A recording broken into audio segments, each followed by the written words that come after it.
What's going on, everybody, and welcome back to Comic Breakdown. Today we're jumping into the final epic conclusion of Imperial as we watch the galactic Marvel landscape change all around. It all comes down to this issue right here. One final battle, one final push for ultimate control. The Inhumans have set the game. They've set the stage. Let's find out if they can follow through. Alright guys, so we're picking up in Fulcrum Space. An entire space fleet descending on Fulcrum Station, and all the command decks, they're communicating with one another. The Kree are recognizing multiple Skrull frigates. On the Shi'ar command deck, they're saying that the Kree are saying the station is controlled by Skrulls, by Gladiator, and that they've captured the rest of the base. Though there are a few accusers that are holding out. And that's when Gladiator is hearing that there is a Shi'ar citizens notice going out. Only Shi'ar citizens are allowed in Shi'ar space. This has been enacted across the Empire. And so Gladiator and his forces, they all pack it up and they go home. But there is still Hulk and Black Panther. They're gonna find their way onto the ship.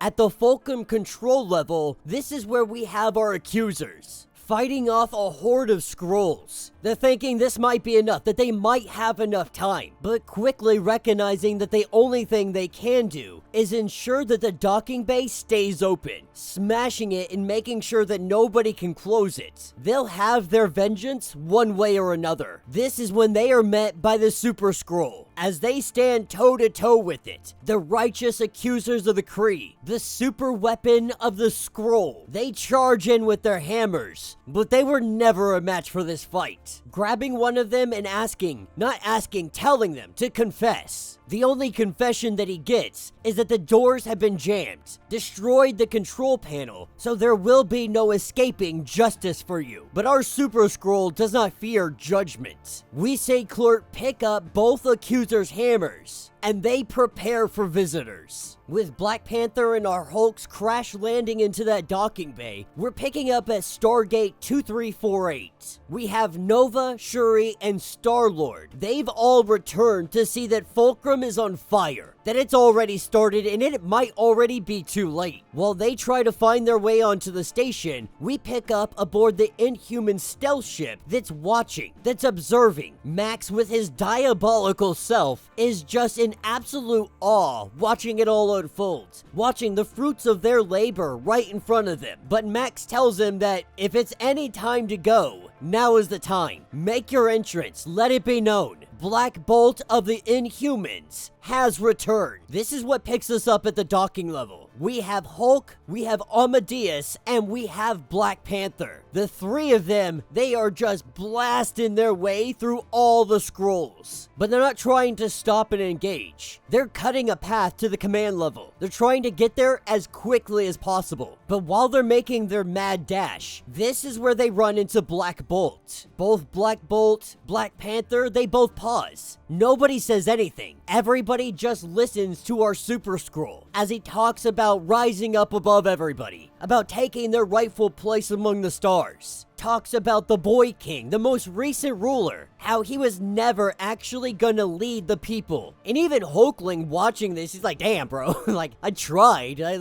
least I tried. But America Chavez shows up and lets him know that Wiccan is in pretty bad shape and needs some help. So it looks like that we're gonna have Hulkling going down a whole new path, something we're gonna talk about here at the end. Outside of Fulcrum, this is where we have Star-Lord and the others. They're able to get on the ship, looking like the coast might actually be clear. They start hightailing it down these pathways until they run into an entire squad of Skrulls.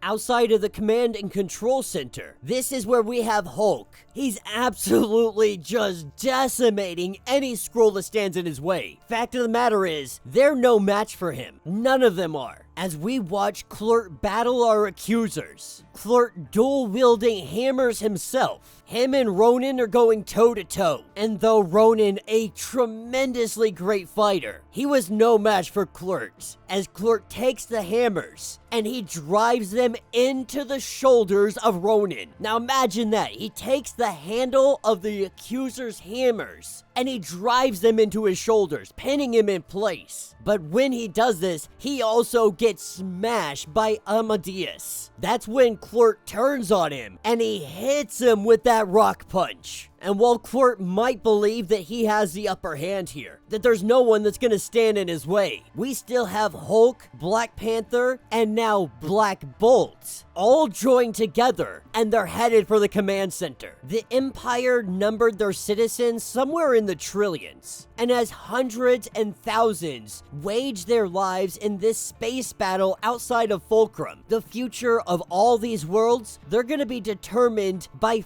4 individuals: the King, the Warlord, the Prophet, and the last of them hidden away, a secret ruler trying to make his rise up, trying to bring his empire back from the brink, who is perhaps in all ways responsible for everything that transpired today. The 4 of them battle, they duel, but as these 3 battle against our Super Skrull, we see the Hulk smash, we see Black Panther lay down some hate, and we see Black Bolt unleash his voice. History is written by the winners, and the truth always arrives too late. With Nova and Star-Lord arriving, it's already too late. It doesn't matter what happened. Seeing Black Bolt here, side by side with Black Panther and Hulk, it doesn't matter what started this war. This war is already over. This is what takes us to 1 week later. We have Shuri, Nova, and Star-Lord all having an argument. The argument is that Black Panther, T'Challa, has decided this matter is settled. Even after learning everything, learning how Black Bolt and the Inhumans are behind everything, he let it go. Once everything's been accounted for, the Wakandan Empire actually ended up on top. Once all accounts have been settled, they benefited more from this than anything. You see, Wakanda has changed. Maybe back to what it should have always been, because there is only one voice that matters in Wakanda now. The Wakandans, they tried democracy, they tried councils, they tried every form of fair political structure, but what they did learn is that if you're gonna build an empire, you need to have a very specific, very particularly brutal type of work. Hard decisions followed by impossible ones. And politicians, aristocrats, they're not cut out for this. This is not their bread and butter. They rather squalor and bicker and argue. No, you need a king. And so T'Challa has taken back his empire. He is now King T'Challa again, king of all Wakanda. Even knowing all that they know, they don't care. This is the way forward for them. As Shuri sees herself out, we have Nova and we have Star-Lord. Now Nova, he's like, it's up to us. We have to let everybody know that we can't let the Inhumans get away with this. As Peter remains silent, Nova already knows. Now Peter tries to explain. He tries to say that this idea, the Union, this was his father's vision. He feels obligated to complete this. And though Nova would love to try and stop them, there is no stopping this. Rich acts of political will, actions like this, when they're announced, it's only a formality. All the deals have been done. The deed is done. This isn't a matter of discussion. It's already happened.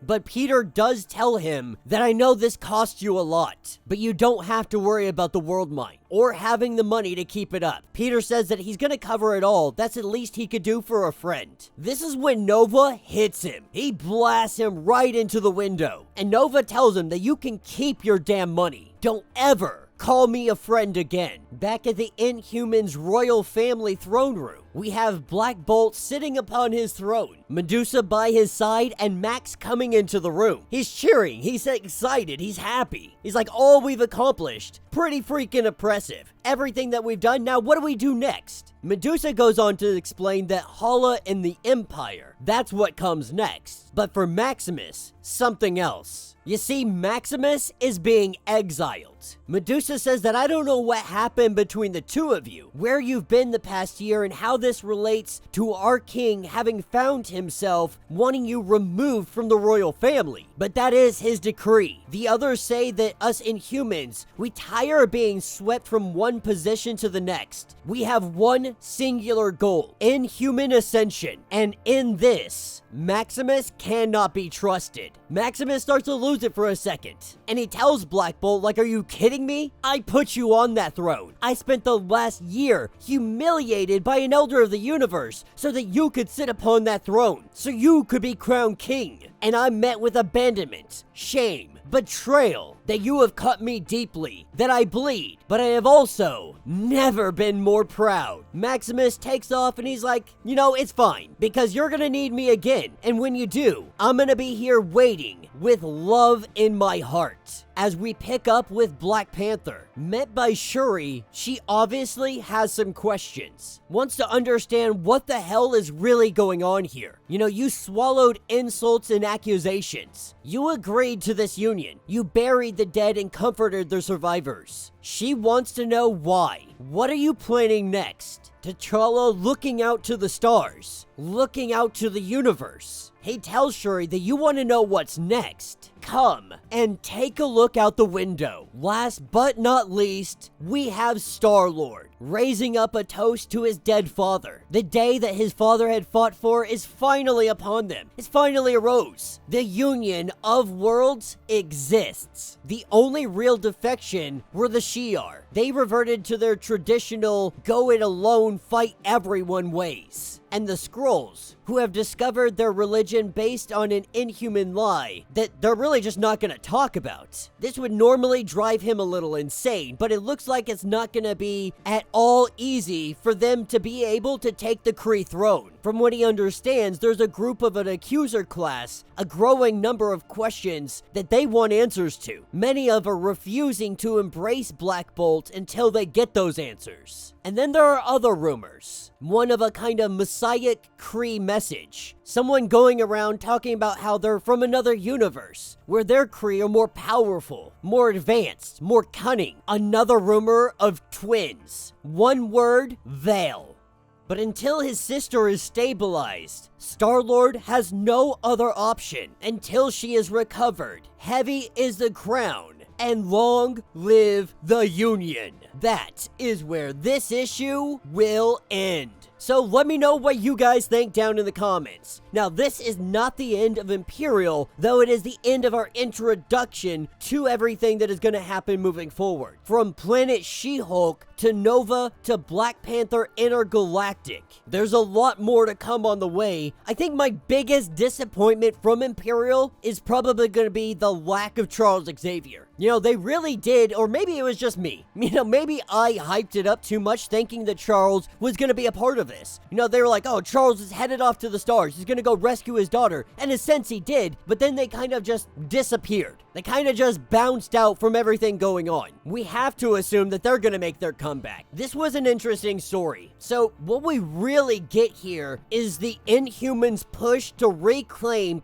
some kind of seat of power. They wanted a seat at the table, and they did whatever was necessary to get that seat, causing absolute chaos within this union before it can even really get footing. He causes all the chaos, Black Bolt does. And then he comes in as a hero. He comes in at the last minute, helps put down any Kree that are in the way, and then rises to hero. All the powers that be, they agree to this. T'Challa, Hulk, everybody. And in that instant, the war, the battling stops. I would love to say that I hate the outcome of this, but is this not as close to reality as you can get when talking about these kind of stories? Because at the end of the day, it's the rich and powerful. It's those in charge that dictate when and how a war begins, starts, and ends. Everything else in between is just cannon fodder. Everybody else in between, their lives, their deaths, everything. It is meaningless to the overall plot. Black Bolt did his scheming just right to where he was able to slide in, get his position of power. And T'Challa is accepting of this. We don't know what terms they made. We don't know what deals have been made. But what we do know is that Black Panther, he is now back to being king of Wakanda, and his eyes are intergalactic. When it comes to Hulkling, now Hulkling is a kind of disappointment that we never did anything with him running a whole empire. Like, there were a couple stories here and there a couple years ago that had him really leading and charging, but it's kind of like Marvel didn't really want to do anything with it. They were like, yeah, Wiccan